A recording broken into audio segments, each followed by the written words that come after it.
Hello అండి. Welcome to vintage spices. ఈరోజు నేను స్వీట్ పూరి చేస్తున్నా అండి. చాలా అంటే చాలా బాగుంటాయండి. వీడియోని ఎక్కడ స్కిప్ చేయకుండా లాస్ట్ వరకు చూడండి. వీటి కోసం అయితే కప్పు మైదా పిండి తీసుకున్నా అండి. కప్పు పిండిలో కొంచెం సాల్ట్ అనేది వేసుకొని వీడియోలో చూపిస్తున్న విధంగా ఒకసారి పిండి అంతా మంచిగా సాల్ట్తో కలుపుకున్నాక కొంచెం కొంచెంగా వాటర్ అనేది యాడ్ చేసుకొని చపాతీ పిండిలా కలుపుకోవాలండి. ఉంటే ఇందులోనే నెయ్యి కూడా వేసుకోండి, చాలా బాగుంటుంది, మీ ఇష్టం అది. చూడండి పిండి అనేది మంచిగా కలుపుకున్నాం కదా. ఇప్పుడు మూత పెట్టి ఒక 10 నిమిషాలు రెస్ట్ ఇచ్చేసేయాలండి. ఈలోపు మనం షుగర్ సిరప్ అనేది తయారు చేసుకుందామండి.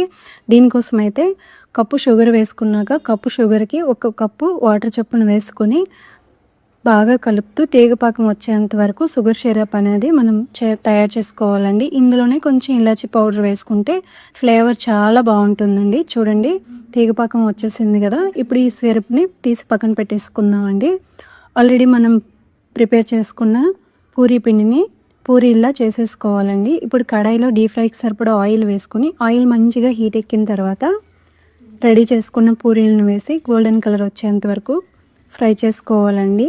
చూడండి ఎంత మంచిగా ఫ్రై అవుతున్నాయి కదా పూరీలు అనేవి. ఫ్రై చేసుకున్న పూరీలని షుగర్ సిరప్లో వేసి ఒక 2 నిమిషాలు ఉంచి తీసేయాలండి. అంతే అండి, చాలా ఈజీగా అయిపోతాయండి. చాలా అంటే చాలా బాగుంటాయండి. ఒకసారి మీరు కూడా ట్రై చేయండి. ఇలాంటి సింపుల్ రెసిపీస్ మన ఛానల్లో చాలా ఉన్నాయండి. ఒకసారి టైం ఉంటే ఒకసారి వెళ్ళి చూడండి. అలాగే వీడియో నచ్చితే లైక్ చేయండి, షేర్ చేయండి. ఇలాంటి మరిన్ని సింపుల్ రెసిపీస్ కోసం మన ఛానల్ని సబ్స్క్రైబ్ చేయడం మర్చిపోకండి. Thank you.